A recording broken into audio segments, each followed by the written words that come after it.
அவர்கள் குடும்பம் வாழ்க அப்படின்னு சொன்ன உடனே உங்களுக்கு ஒரு சந்தோஷம் கிடைக்கும். ஆமா, உங்களுக்கு ஒரு சந்தோஷமான செய்தி. பட்டிமன்றம் நல்லா நடந்துச்சுன்னா 8 பவுன் செயின் போடுறேன்னு பிரகாஷ் சொல்லியிருக்காப்ல. போறதுக்கு மாதிரி 8 பவுனை வாங்கிட்டு போயிடணும் சொல்லித்தான் கூட்டு வந்துருக்காப்ல. 8ஆப் தான் இருக்காப்ல. யார் நல்லா பேசுறீங்களோ 8 பவுன் செயின் இருக்கு. Thank you Prakash sir. இந்த அனௌன்ஸ்மெண்ட் உங்களுக்கு கொடுக்கக்கூடிய சந்தோஷம், நீங்க ஏசி தியேட்டர்ல 500 ரூபாய் டிக்கெட்டை வாங்கிக்கிட்டு உங்களுடைய பாப்கார்னை இடுப்புல வச்சுக்கிட்டு உட்காந்து ரசிப்பீங்களே சமந்தாவையும் நயன்தாராவையும், உங்களுக்கு எதுல சந்தோஷம் அப்படிங்கறத நீங்களே சொல்லுங்க. அடுத்து தெருப்பைப்பு, நம்ம கிராமத்து தெருப்பைப்புல இருக்கக்கூடிய சந்தோஷம் உலகத்துல எங்கேயுமே கிடையாது. காலையில சண்டை போடுவோம். நம்ம நாகரிகம் அப்படிங்கிறது நதிக்கரையோரத்து நாகரிகம். நம்ம ஆத்தூர் மக்கள் கூட தாமிரபரணி கரையோரத்துல தான் நம்ம உட்காந்துக்கிட்டு இருக்கோம்.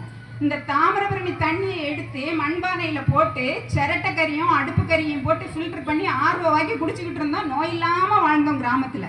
இன்னைக்கு சிட்டியில போய் உக்காந்துக்கிட்டு நீங்க தெருப்பைப்பு அது கிராமம் அசிங்கம் அப்படியெல்லாம் பேசி உங்களுக்கு அங்க ஆர்வோக்கு தண்ணி கிடையாது. தண்ணிக்கு கேரளக்காரங்க கிட்ட சண்டை, கர்நாடகாக்காரங்க கிட்ட சண்டை. இந்த தண்ணி அரசியல் அப்படிங்கிறது மிகப்பெரிய ஒரு விஷயம். இந்த தண்ணிக்கு மட்டும் தான் சண்டை போடுறாங்க. மற்ற சண்டைக்கெல்லாம் 12 மணிக்கு முன்னாடியே போயிடுறாங்க. நம்ம இன்னைக்கும் நீங்க கும்பமேளா போயிருப்பீங்க. 60 கோடி மக்கள் நீராடின பிறகு அந்த கும்பமேளா தண்ணி அசராம இருக்குது. ஏன்னா இயற்கையா சுத்தப்படுத்தக்கூடிய நுண்ணுயிரிகள் அங்க இருக்கு. இதனாலதான் நம்ம முன்னோர்கள் எந்த கோயில்ல கும்பாபிஷேகம் நடத்தினாலும் சொல்லுவாங்க, கங்கேச யமுனே சைவ கோதாவரி சரஸ்வதி நர்மதே சிந்து காவேரி ஜலேஷ்மின் சந்நிதியும் குரு. இந்த தண்ணியை கங்கை தண்ணி ஊத்தி புனிதப்படுத்துகிறேன்னு சொல்லிட்டு கோயில்ல குடமுழுக்கு பண்ணுவாங்க. இன்னைக்கு சாமிக்கே நீங்க ஆர்வ ஓட்டர் பண்ணி வச்சுட்டீங்களே நகர மோகத்தால. பால், இந்த பால் அரசியல்ங்கிறது மிக பெருசு. உங்களுக்கு மாட்டை ஒழிக்கணும், வயலை ஒழிக்கணும், குளத்தை ஒழிக்கணும். இதுக்கு தான் நீங்க ஆரோக்கிய பால், கவின்ஸ் மில்க். ரம்யா கிருஷ்ணன் வருவாங்க. 300 நாள் கெட்டு போகாது. 300 நாள் கெட்டு போகலன்னா அது பாலா? பாலுன்னா திரையணும். இதுக்கு போய் கியூவில் நிற்கிறது. காலையில் 5 மணிக்கு பாலுக்கு போய் கியூவில் நிற்கிறது.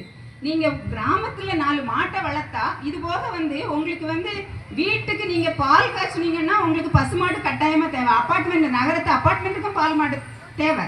அன்னைக்கு மட்டும் பால் மாட்டை பிடிச்சிட்டு நீ சாணியை போடு, ஹோமியத்தை போடு அப்படிங்கிறது. ஏன்னா உங்களுக்கு அப்பார்ட்மெண்ட்டில் மாடை வளர்க்க முடியாது. இப்போ நம்ம அவங்க எல்லாருமே 3ஆவது மாடியில் இருக்காங்க. இப்போ இதை கேட்டோன்னா அங்கே அப்பார்ட்மெண்ட்டில் வளர்ப்பாங்க, பசுமாடு வளர்ப்பாங்க. இல்ல அதுக்குதான் வீட்டுல அவங்கள வளர்த்துட்டு இருக்காங்க பால் பாக்கெட் வாங்குறதுக்கு. ஆமா, இல்ல பால் பாக்கெட்ல தான் எனக்கு ஒரு ஞாபகம் வருது. ஒரு கிரைண்டர் வந்துச்சு தெரியுமா? கிரைண்டர்னு ஒன்று. முன்னாடிலாம் பாட்டியம்மாலாம் இருக்காங்க, ஆட்டோரில் போட்டு மாவு, அரிசி, உளுந்து எல்லாம் தனித்தனியாக அரைச்சி ரெண்டையும் இந்த முள்ளங்கை முங்குற அளவுக்கு விட்டு நல்லா கலக்கி வச்சிருவாங்க.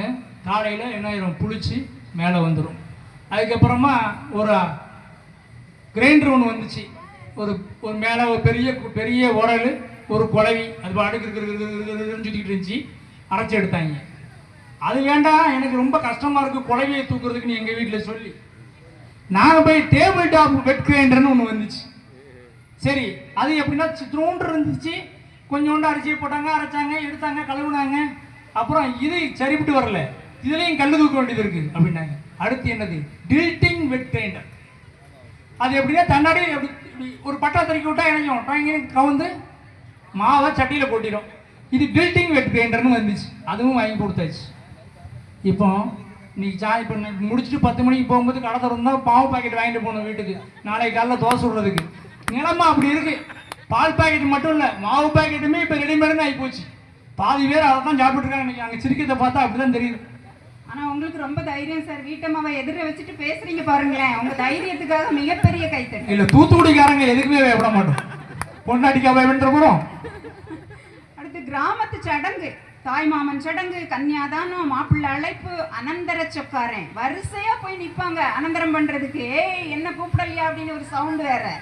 இந்த அனந்தர சொக்காரங்களுடைய ரோல் என்ன அப்படின்னா, வரக்கூடிய மாப்பிள்ளை வீட்டுக்காரங்க கிட்ட இந்த பொண்ணு இவ்வளவு உறவுகளால் சூழ்ந்தது, இவ்வளவு உறவு பலம் அவளுக்கு இருக்குன்னு சொல்றதுக்கு போய் நிற்பாங்க. நீங்க சிட்டியில ஆன்லைன்ல என்கேஜ்மெண்ட்டை வச்சுக்கிட்டு வீடியோ காலில் வச்சுக்கிட்டு ஸ்க்ரீன்ல வர்றீங்க பாருங்க கல்யாணம் கட்டுறதுக்கு. உங்க சந்தோஷம் இவ்வளவு குறுகின வட்டத்துக்குள்ளதான் இருக்குது அப்படிங்கறதான் நாங்க சொல்றோம். இந்த ஈமக்கிரியை பண்றப்ப பாருங்க, பாடை கட்டுறது அப்படிங்கிறது இன்னும் கிராமத்துல இருக்கு. அதுக்கு அத்தனை பேரும் சொக்கார மாதிரி நிற்பாங்க.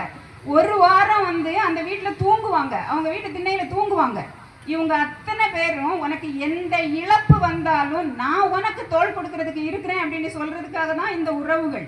அடுத்து நீங்க இப்போ சிட்டிக்காரங்க சொல்லுவாங்க, நாங்க தொழிலுக்காக அங்க போறோம், இந்த என்ன வளம் இல்லை இந்த திருநாட்டில்ங்கிற மாதிரி தான் என்ன வளம் இல்லை இந்த கிராமத்தில்.